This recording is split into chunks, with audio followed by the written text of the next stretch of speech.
নমস্কার বন্ধুরা, আমি রুমেলা।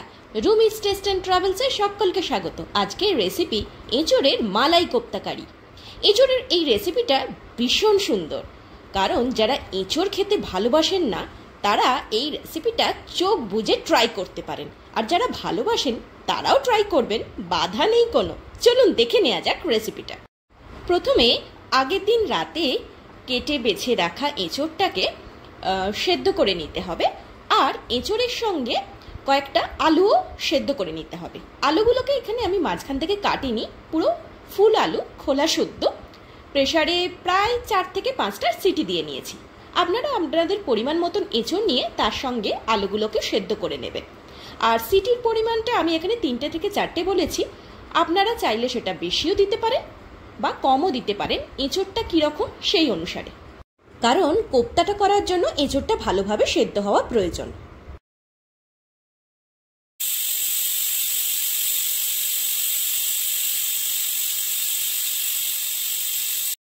প্রেসারে সিটি হয়ে গেছে, প্রেসারটাকে কিছুক্ষণ গরম ভাপের মধ্যে রেখে যতক্ষণ না হাওয়া বেরোচ্ছে আমরা একটা পেস্ট করে নেব।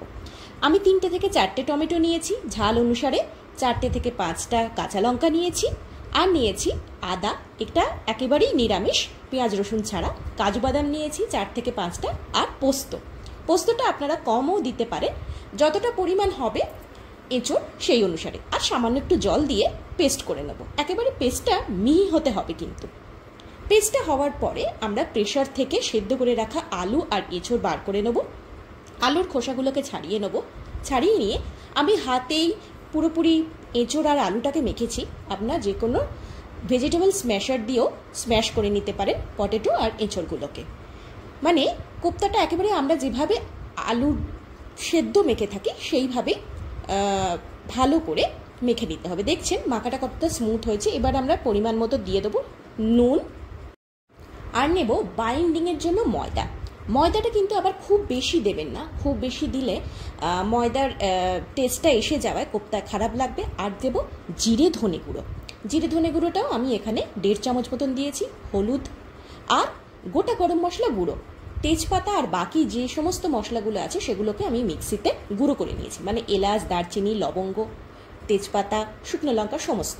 এরপরে সমস্তটাকে মশলার সঙ্গে ভালো করে এঁচোড়টাকে আর আলুটাকে মেখে নিতে হবে, একেবারে আলু ভাতের মতন করে। তারপরে টিক্কির আকার দিতে হবে বা কোপ্তার আকার দিতে হবে। হাত দিয়ে ঘুরিয়ে ঘুরিয়ে ভালো করে কোপ্তার আকার দিতে হবে। দেখতেই পাচ্ছেন ছেড়ে ছেড়ে যাচ্ছে না, খুব সুন্দর হচ্ছে। সামান্য একটু ময়দা আমি বাইন্ডিংয়ের জন্য ব্যবহার করেছি, সেই কারণে খুবই সুন্দর হয়েছে কোপ্তাটা। দেখুন বেশ অনেকগুলো মতন হয়েছে। আমি 400 মতন এঁচোড় নিয়েছিলাম। এরপরে সর্ষের তেল নিতে হবে, সর্ষের তেলে ভালো করে ভেজে নিতে হবে। তবে এক পিঠটা ভাজার জন্য 2 থেকে 3 মিনিট আপনাদের অপেক্ষা করতেই হবে, সাথে সাথে উল্টাতে গেলে কিন্তু এঁচোড়ের কোপ্তা ভেঙে যাওয়ার সম্ভাবনা থাকে। এঁচোড়ের কোপ্তাকারি করবার সময় কিন্তু সর্ষের তেল নিতে হবে। সর্ষের তেলে ঝাঁঝটা যেমন ভালো আসে, এঁচোড়ের ক্ষেত্রে স্বাদটাও অসাধারণ হয়। আমি এখানে সাদা তেল কখনোই প্রেফার করব না, সর্ষের তেলটাই বেটার আমার মনে হয়। এইভাবে দেখতেই পাচ্ছেন আমি 2-3 মিনিট এক পিঠ রাখার পরে উল্টো পিঠটা ভেজে নিয়েছি, ব্রাউনিশ হয়ে গেছে, বেশ লালচে বাদামি রং হয়েছে। তারপরেই সমস্ত কোপ্তাগুলো ভেজে রাখার পরে আমি এখানে গোটা গরম মশলা নিয়ে নিয়েছি, তেজপাতা নিয়েছি ওই তেলেতেই। এরপরে আমরা যে পেস্টটা অলরেডি করে রেখেছি, টমেটো, পোস্ত, আদা, সেই পেস্টটা এখানে দিয়ে ভালো করে তেলের সঙ্গে কষাতে থাকবো যতক্ষণ না তেল ছাড়ছে।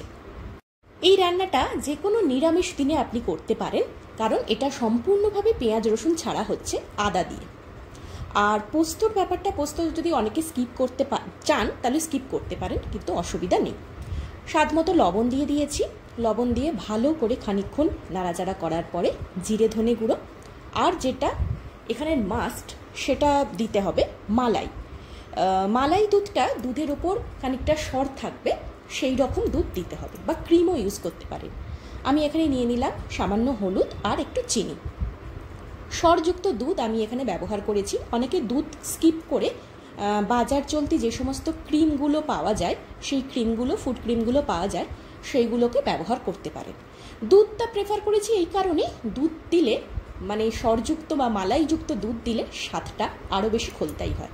মশলাটাকে ভালো করে কষানোর পরে এঁচোড়ের কোপ্তাগুলো এক এক করে আমি এর মধ্যে দিয়ে প্রায় 7 থেকে 8 মিনিট ফুটিয়ে নিয়েছি। ব্যাস খাবার সময় ওপর দিয়ে সামান্য মালাই ছড়িয়ে দিয়ে গরম গরম ভাতের সঙ্গে পরিবেশন করুন, বা পরোটার সঙ্গেও খেতে পারেন, কোনো অসুবিধা নেই। তাহলে আজকের রেসিপিটা বন্ধুরা কেমন লাগলো? এঁচোড়ের মালাই কোপ্তাকারি অবশ্যই আমাকে কমেন্ট বক্সে লিখে জানান। আর like, share, subscribe my channel Rumi's taste and travels. সকলে ভালো থাকুন, ভুরিভোজ জারি রাখুন। আর যারা এখনও নতুন বন্ধু হতে পারেননি তাদের নতুন বন্ধু হওয়ার জন্য আর চ্যানেলটা সাবস্ক্রাইব করার জন্য অনুরোধ রইল। আর যারা ফেসবুক থেকে রেসিপিটা দেখছেন তারা অবশ্যই আমার পেজটাকে ফলো করে রাখুন।